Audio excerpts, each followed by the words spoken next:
അപ്പം ഞാൻ കഴിഞ്ഞ ദിവസം പറഞ്ഞിട്ടാണ് ഞാൻ കുറച്ച് വീഡിയോ ഒക്കെ എടുത്ത് വെച്ചിട്ടുണ്ട്, എഡിറ്റ് ചെയ്ത് ഇനി ചറപറാന്ന് ഇടണമെന്ന്. അതിലൊരു വീഡിയോ ആട്ടോ ഇത്.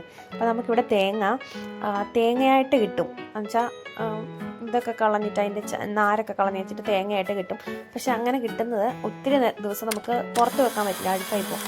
ഞങ്ങളത് കട്ട് ചെയ്തിട്ട് ചെറിയ പീസാക്കിയിട്ട് ഫ്രീസറിനകത്ത് വെക്കും. അല്ലാതെ നമുക്ക് ഫ്രോസൺ തേങ്ങ കിട്ടും, പക്ഷെ അതിലും എനിക്ക് തോന്നുന്നു കുറച്ചുകൂടെ ലാഭം ഇതാണെന്ന് ഓർത്തിട്ട് ഞങ്ങൾ ഇതാണ് കേട്ടോ വാങ്ങുന്നത്. അപ്പോൾ അങ്ങനെ വെച്ചത് ഞാനിങ്ങനെ ഫ്രീസറിൽ വെക്കും. കുറച്ച് നേരം വെള്ളത്തിലിട്ട് കഴിഞ്ഞിട്ട് പിന്നെ നമുക്ക് മിക്സിക്കകത്തിട്ട് നിന്ന് അടിച്ചെടുത്തിട്ടുണ്ടെങ്കിൽ സെറ്റാണ്. അതെടുത്ത് ഒരു തോരൻ വെക്കാം എന്നൊക്കെയാണ് പ്ലാൻ. തോരൻ വെക്കണം. പിന്നെ ഞാൻ പറഞ്ഞിരുന്നല്ലോ കഴിഞ്ഞ ദിവസം ഒരു കിഴങ്ങ് കറി ഉണ്ടാക്കിയെന്ന് വറുത്തരച്ചിട്ട്, ആ കിഴങ്ങ് കറിക്കകത്തൊക്കെ ആഡ് ചെയ്യണം. അങ്ങനെ 2 ഉദ്ദേശം ഉണ്ടായിരുന്നു തേങ്ങയെ കൊണ്ട്. പിന്നെ നമ്മൾ കിളിമീൻ, അത് നമുക്കിവിടെ ഫ്രോസൺ ആയിട്ടാണ് മീൻ കിട്ടുന്നത്. പിന്നെ നമുക്ക് നല്ലാത്ത നോർമൽ മീൻ വേണമെങ്കിൽ, ഫ്രഷ് മീൻ കിട്ടണമെങ്കിൽ നമ്മളിവിടെ മാർക്കറ്റിൽ പോകണം. അപ്പോൾ നമുക്ക് 2 മാർക്കറ്റുണ്ട്, സൺഡേ മാർക്കറ്റും സാറ്റർഡേ മാർക്കറ്റും.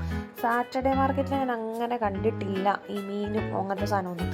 പക്ഷേ സൺഡേ മാർക്കറ്റിൽ നമുക്ക് ഇഷ്ടംപോലെ മീനുകൾ പല ടൈപ്പിൽ കിട്ടും. പക്ഷേ എനിക്ക് എന്താണെന്ന് അറിയത്തില്ല, നാട്ടിലെ മീനിൻ്റെ ഒരു രുചിയായിട്ട് അങ്ങ് കണക്ട് ചെയ്യാൻ പറ്റുന്നില്ല.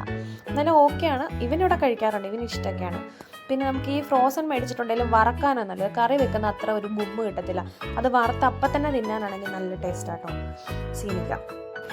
പിന്നെ ഇവിടെ പച്ചക്കറിയൊക്കെ ആണെങ്കിലും നമ്മുടെ നാട്ടിലെ പോലെ ഭയങ്കര വെറൈറ്റീസ് ഒന്നും കിട്ടത്തില്ല. ഒരു 3-4 ജന ക്യാരറ്റ്, ക്യാബേജ് അങ്ങനത്തെ കുറച്ച് സാധനങ്ങളൊക്കെ കൂടുതലായിട്ടും കിട്ടത്തുള്ളൂ. പിന്നെ ബാക്കിയുള്ള സാധനങ്ങളൊക്കെ ഇവരുടെ എന്തൊക്കെയോ സാധനങ്ങളാണ്, എനിക്കങ്ങനെ അറിയില്ല അതിൻ്റെ സംഭവങ്ങളും പേരുകളും ഒന്നും. പിന്നെ ഇങ്ങനെ എല്ലാം അഡ്ജസ്റ്റ് ചെയ്ത് അങ്ങ് പോവാം. പിന്നെ നമ്മൾ മീനൊക്കെ വറുത്തു, കറിയൊക്കെ വെച്ചു. പിന്നെ കുറച്ച് കഴിഞ്ഞിട്ട് ഇവിടെ നാട്ടിൽ നമ്മൾ രാവിലെ എണീറ്റ് ആദ്യം ചോറ് വെക്കും അല്ലേ. പക്ഷെ ഇവിടുത്തെ സ്കീം അങ്ങനെയല്ല, ഞാൻ കറിയെല്ലാം വെച്ചതിന് ശേഷം മാത്രമേ ചോറ് വെക്കുള്ളൂ.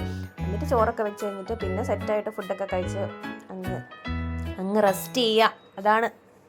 പിന്നെ ഈയിടെ തുടങ്ങിയ പരിപാടി കേട്ടോ ഈ തൈര് ഇങ്ങനെ ഉറയ്ക്കുന്ന പരിപാടി. പിന്നെ ഈ അച്ചാറൊക്കെ ഉള്ളതുകൊണ്ട് നമുക്ക് കറിയൊക്കെ ഷോർട്ടേജ് വന്നാലും ഇങ്ങനെ അഡ്ജസ്റ്റ് ചെയ്തൊക്കെ അങ്ങ് പോവാം.